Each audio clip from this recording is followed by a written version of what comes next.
Merci, Monsieur Burkhalter. Mon intervention sera assez courte. J'espère que votre réponse ne durera pas encore une fois 3 quarts d'heure, parce qu'on va y rester, toute la nuit et peut-être demain matin. Vous connaissez notre réticence à déléguer à Veolia la gestion de l'eau. Toutefois, ce rapport démontre que, à partir du fait qu'il y a une baisse de la consommation, parce que les gens ont pris conscience de la rareté de l'eau, donc phénomène important, baisse de la consommation, l'amélioration des rendements que nous avons approuvé à chaque fois, Monsieur Bernard, font qu'effectivement, on peut demander à Veolia de baisser ses tarifs. Voilà. Donc, nous prenons acte et donc nous voterons ce rapport. Merci, Monsieur Bernard.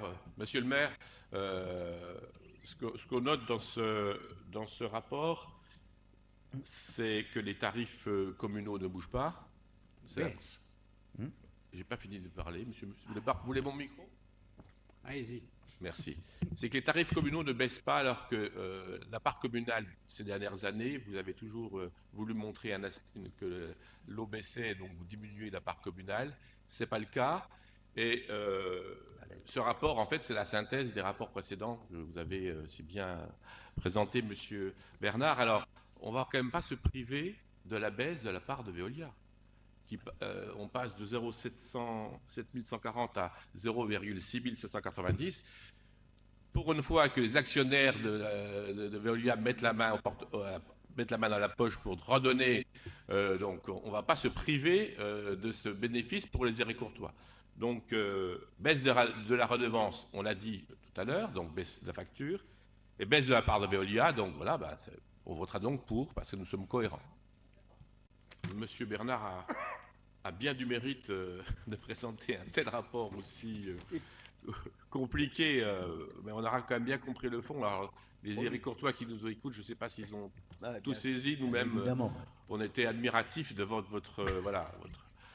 Alors, ce que je voudrais dire dessus, donc en résumé, monsieur, si je me trompe, il y a une réforme de la loi, donc ça entraîne, comme il y a un bon rendement, ça permet de diminuer la redevance, donc voilà, donc c'est positif.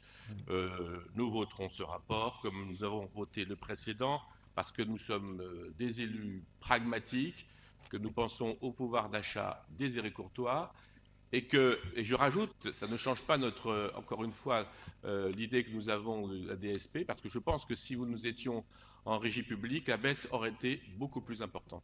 Monsieur Lazare, vous allongez les débats. Allez-y. Merci pour votre sens de l'humour, monsieur Burkhalter. Ça met un petit peu d'ambiance. C'est la trêve des confiseurs. Un peu de conciliation dans ce monde de on a beaucoup apprécié votre sens de l'humour. Alors, jusqu'ici. sur ce rapport, vous connaissez notre position. Donc, on votera ce rapport, puisqu'on vous l'a dit, il y a quelques conseils municipaux. On transformera, si nous sommes élus, les gardes champêtres en police municipale. Et donc, c'est la raison pour laquelle nous voterons. Mais je vais faire une remarque. On a eu ce rapport quand même tardivement.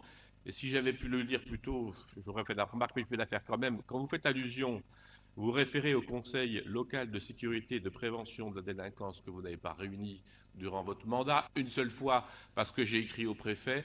Vous êtes quand même, c'est quand même fort de café que vous y référiez dans cette convention, alors que vous avez supprimé les réunions du contrat local de sécurité et vous n'avez réuni qu'une fois le contrat local de sécurité de prévention des délinquances. Donc, c'est dire le peu d'intérêt que vous considérez, que vous mettez sur la sécurité Héricourt.